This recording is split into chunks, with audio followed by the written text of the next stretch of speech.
की दया राधा स्वामी सहाय राधा स्वामी। प्यारी साध संगत जियों, माताओं, बहनों, बुजुर्गों, साथियों, बच्चों,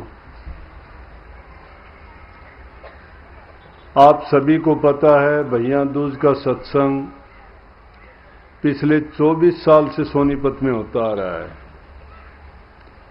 24 साल में से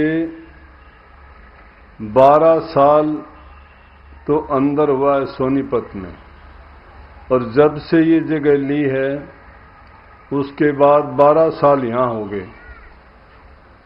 आज 12वां सत्संग इस जगह पे है।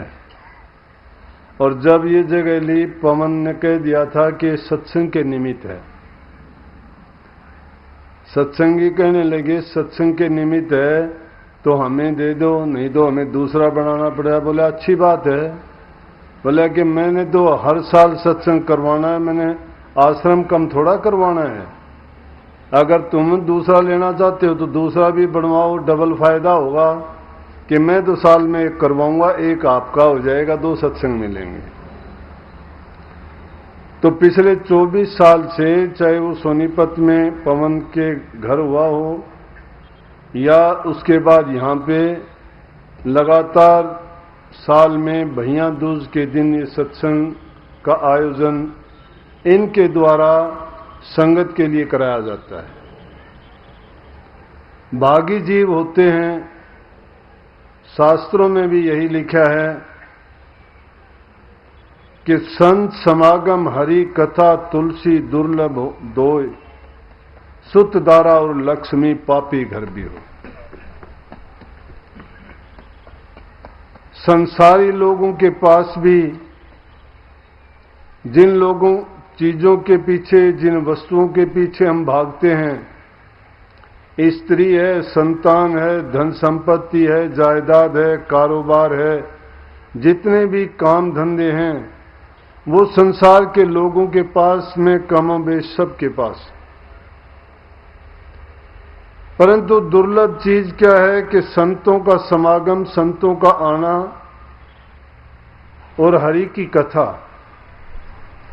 कोई भागी जीव संसार में होते हैं कि जिनको 3 चीज मिलती हैं, सतगुरु, सत्संग और सत्यनाम।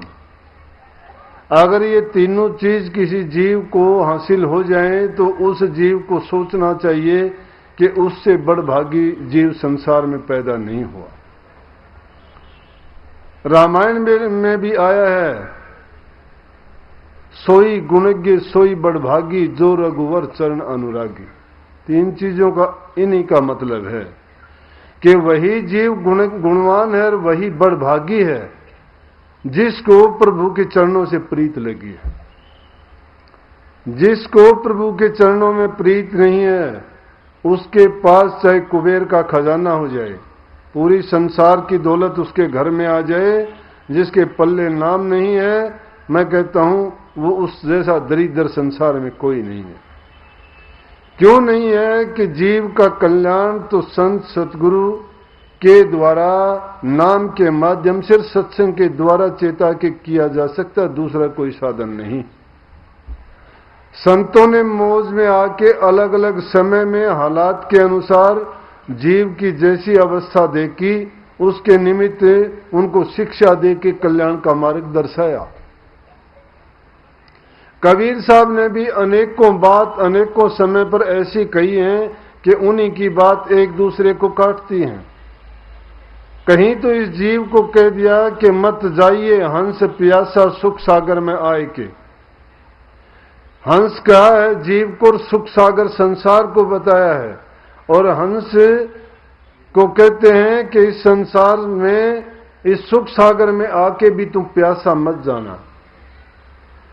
यहां अमी के कुंड भरे हुए हैं, लेकिन वो अमी के कुंड सबको नसीब नहीं, जिस प्रकार से सिकंदर को भी नसीब नहीं हुआ था।